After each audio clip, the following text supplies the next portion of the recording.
उत्तर प्रदेश के जनपद लखनऊ विधानसभा बक्सी का तालाब के अंतर्गत थाना इटौंजा के क्षेत्र ग्राम पंचायत मलूकपुर के गांव मरपा में, जहां पर नीलांश वाटर पार्क के द्वारा गरीब किसानों की जमीन हड़पने में किसी भी प्रकार की कसर नहीं छोड़ी जा रही है। यहां तक कि मां गोमती नदी के किनारे भू माफियाओं ने कब्जा किया हुआ है। वहीं बीजेपी नेता दीपक शुक्ला उर्फ तिरंगा महाराज ने गरीब किसानों की जमीन वापस दिलाने के लिए कई अहम मुद्दे उठाए हैं और शासन प्रशासन से अपनी आवाज लगाई है। आइए हम बात करते हैं दीपक शुक्ला उर्फ तिरंगा महाराज से और जानते हैं कि उन्होंने गरीब किसानों को अपनी जमीन वापस दिलाने के लिए क्या कदम उठाए हैं। हमारे संवाददाता गोविंद राज के साथ। जो आप नीलांश फाउंडेशन के बारे में जो आपने मुद्दा उठाया था किसानों का, क्या आपका उसमें कुछ निस्तारण निकला या कोई पुलिस प्रशासन द्वारा कार्रवाई की गई या नहीं? मैं आपसे जानकारी लेना चाह रहा हूं, बताएं।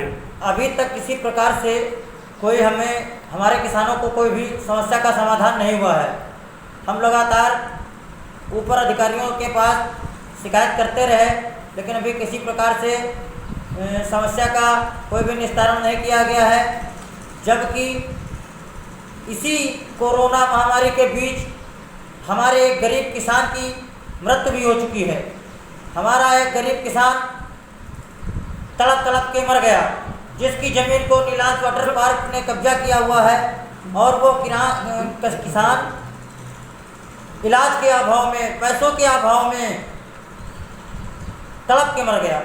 वो कहाँ का रहने वाला था?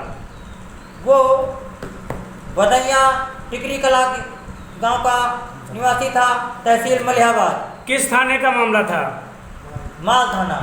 तो वहाँ से किसी भी प्रकार की उसके लिए कोई कार्रवाई हुई या नहीं हुई? वहाँ पर क्या है, वो तो अपनी स्वाभाविक मौत मर गए हैं ना, तो अब उसमें क्या है कोई कार्रवाई? जैसे कि हमने सुना आप बीजेपी से संबंधित हैं, ठीक, तो उनसे कुछ आपने उनके बारे में क्या विचार रखा?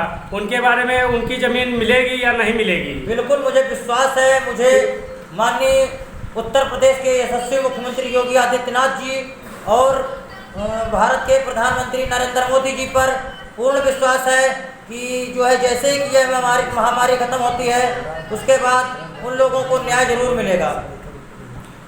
जैसे कि हमने सुना है कि नीलांश फाउंडेशन द्वारा। अखंड भारत न्यूज के लिए गोविंद राज की रिपोर्ट, लखनऊ।